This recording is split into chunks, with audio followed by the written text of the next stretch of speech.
ay pinapaliit niya yung ako. Masakit ang ulo, serious. Pero ang problema yung fever. Umabot na 38.5. Pero grabe to yung chills. Yung chills kasi parang matapasang mo na yung chills.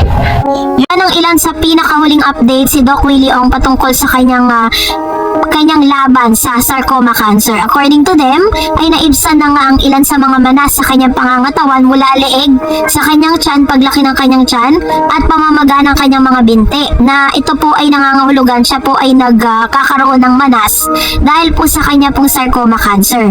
According to them, dun po sa kanyang iniinom na gamot, no, meron po siyang binanggit na gamot na ito po ay nakatulong para maibsan ang ilan sa mga pamamaga at yung kanya pong pagmamanas. Pero isa sa mga iniinda niya ngayon, dahil medyo nabawasan or nawala yung pamamanas niya, ay sobra naman daw, halos ikamatay niya ang panlalamig dahil halos butot balat na lang siya nung tinanggal na or natanggal yung manas sa kanyang pangangatawan. So ilan lamang yan sa mga hardship, yung mga hirap na pinagdadaanan ni Doc Willie Ong sa kanya pong laban dito po sa sarcoma cancer.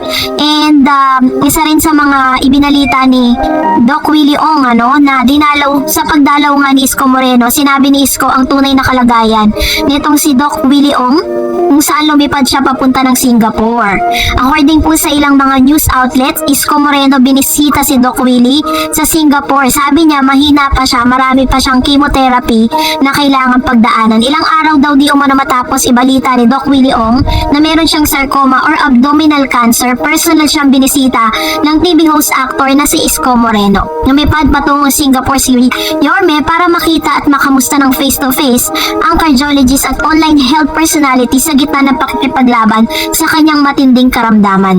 Kitang-kita ngang bumagsak ang katawan ni Doc Willie sa inilabas niyang video sa Facebook kung saan ibinahagi nga niya sa kanyang mga taga-suporta na may natagpuang tumor sa kanyang abdomen na tinatawag na sarcoma.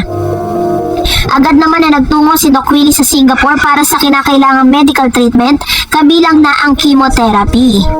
Sa pamamagitan din ng kanyang Facebook, ibinalita ni Isko na binisita niya sa Singapore si Doc Willie na naging running mate niya noong nakaraang 2022 presidential election.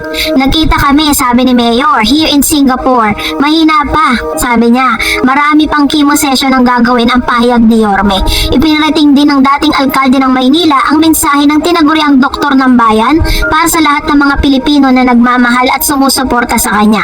Message niya na mahal daw niya ang mga kababayan nating Pilipino, hanggat malakas siya, hindi raw siya titigil ng pagtulong sa taong bayan at sa bansang hanggang sa dulo.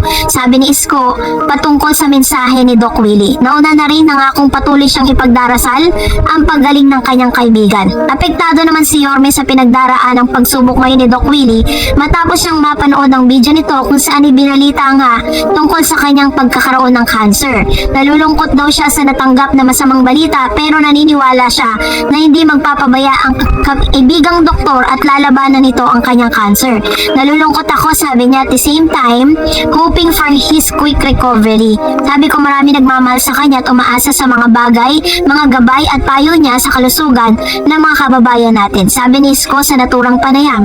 Dagdag pa ng dating mayor ng Maynila, sinabi ko na tatagan niya ang kanyang kalooban at may awa ang Diyos na malalagpasan din niya ang pagsubok na kinaharap niya.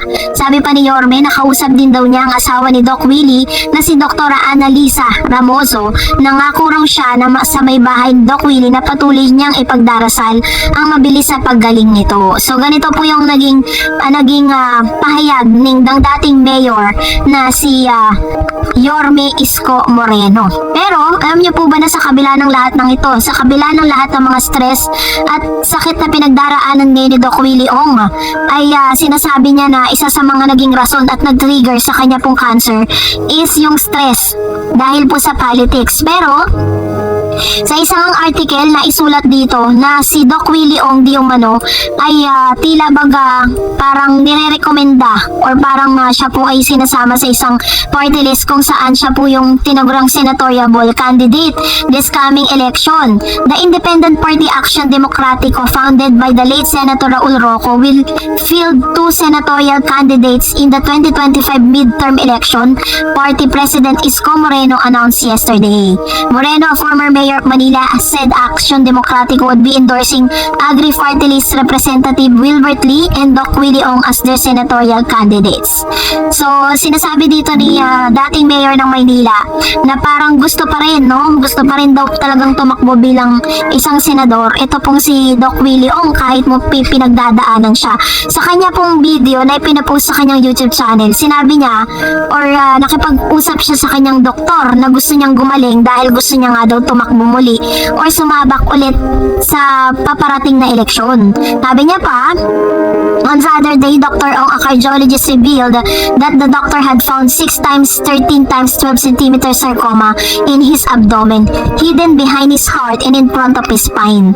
So, yun po yung kanyang desisyon, no? Maaaring kaya din siya binisita or isa rin sa mga rason ng pagpunta ni dating mayor ng Maynila doon dahil gustong-gusto po talaga nitong si Doc Willie Ong na maging isa siya sa mga politician dito sa Pilipinas dahil ang dami niya pong mga revelation at ang dami niyang sinasabi tungkol sa politics na karamihan daw sa ating mga gobyerno ay corrupt. Yun po yung kanyang sinabi sa kanya pong last vlog or last episode, ano.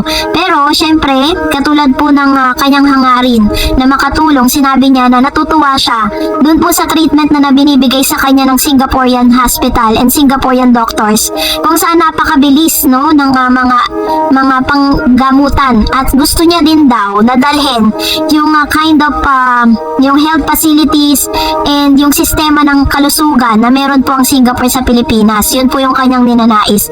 Gusto niya rin daw na kung ano man yung treatment na nararanasan niya ngayon ay maranasan din ng mga Pinoy dito sa Pilipinas. Yun po yung isa sa mga iniiyak ngayon nitong si Doc Willie Ong. Nakakahanga lang kasi despite dun sa laban niya, no, sa cancer, ang dami nga po talagang nalulungkot at ang dami mga celebrity at mga politician na nagpapaabot ng prayers at mga pampalakas, no, parang encouragement words dito kay Doc Willie Ong na kailangan lumaban siya dahil kailangan pa siya ng Pilipinas dahil po sa mga naiambag niya at sa mga hindi matapos-tapos na tulong na ibinibigay niya sa Pinoy. So, abangan po natin ang kanya pong susunod na mga updates. Pinakaliit niya yung yakot. Masakit ang ulo, tipis. Pero ang problema yung fever. Umabot na 38.5. Pero grabe po yung chills. Yung chills kasi parang matatasan mo na yung chills.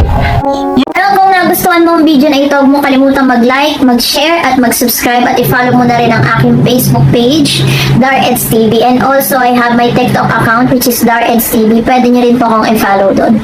Thank you for watching, guys. God bless everyone!